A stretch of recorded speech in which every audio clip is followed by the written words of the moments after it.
So let's talk about the topic of lust and adultery. Okay, so I think that this is a problem that's very common among a lot of people, whether you're a believer or not. I think that at one stage or another, we have all fallen into this. I think it's only in our nature, it's only in our human nature. And, I'm not saying that everyone has gone as far as to commit adultery, but I think lust is definitely, it's something that we really can't escape from, especially now that we've got our phones. People have porn addictions. There are people who, you'll see all these celebrities post these photos, and then you'll watch in the comments all the people who are lusting over these people. We have our F now, which is another huge problem. And I think that it's lust is the sin that is the hardest to break free from. Once you're trapped, it's one of the hardest, and you have to do a lot of work to get yourself out of it, right? Because how can you, for example, get married? How can you get married? Getting married is not going to fix that problem just because now you have someone to be with. If you still have those wandering eyes, or if you're used to, watching porn every night, or, getting married isn't going to fix that. Or, so you need, it's one of the sins that you have to have the most self-discipline in to not fall back in. And I can say that for myself as well, that in the past I have definitely struggled with this too. I am a vivid dreamer, so that's where I get attacked the most, is in my dreams, where I'll have the most random dreams about people who I don't even think of, and then I wake up in the morning straight away, and I have to rebuke those thoughts. I have to pray. Or even when thoughts cross my mind that that are inappropriate, I have to rebuke it straight away. I try to run from it as much as possible. And, because I believe that once you can master this sin, then you'll feel the most closest to God that you'll ever feel. And you'll hear a lot of people who have decided to stay celibate for however many months or a year or whatever.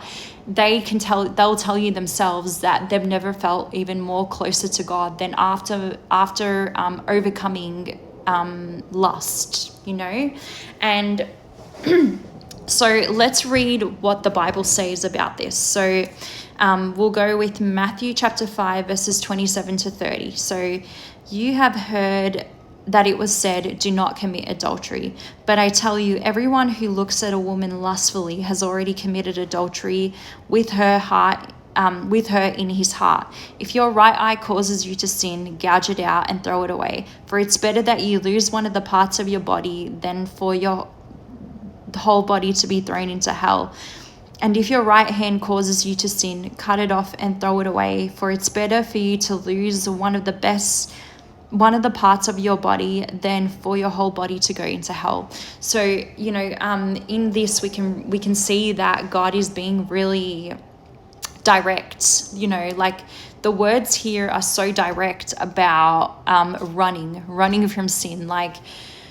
And I think a good place to start is to ask God to work on your heart. I think that's a very good place to start. And maybe even if that you acknowledge that you've got some kind of addiction, or you're struggling with this really bad, maybe even go and get a deliverance done. I've had a deliverance done before for other things, and I think I can say that after getting that deliverance done, I felt so much better, and I was able to slowly over time master the control of having discipline. I think that's a very, very important in your walk with Christ, right? And so let's also read 2 Timothy 22, where it says, flee from your youthful passions and pursue righteousness, faith, love, peace, along with those who call on the Lord from a pure heart.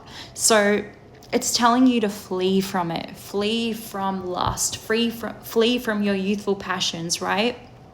And I think that this is also something that comes with age as well, that when you get older, you start to realize things, and you start to pick up where you're having these bad thoughts, or where you're thinking wrong about things, and you're able to control it more. But you can't do it on your own. You definitely need to ask God to help you in this area, and he will work on you. But I think that the dangerous part of this is that if you love the sin more than you love Jesus, that's when you're never gonna come out of it. And I think that eventually, if God does, if you put in the work and Jesus does deliver you from that sin, you will look back and eventually be disgusted with yourself, be disgusted with any kind of thoughts, and the work that you do will pay off, but it does take time, it does take patience, and with the right attitude, I think that this is something that everyone can overcome, and so I think that's all that I wanted to talk about today, but may God bless you all.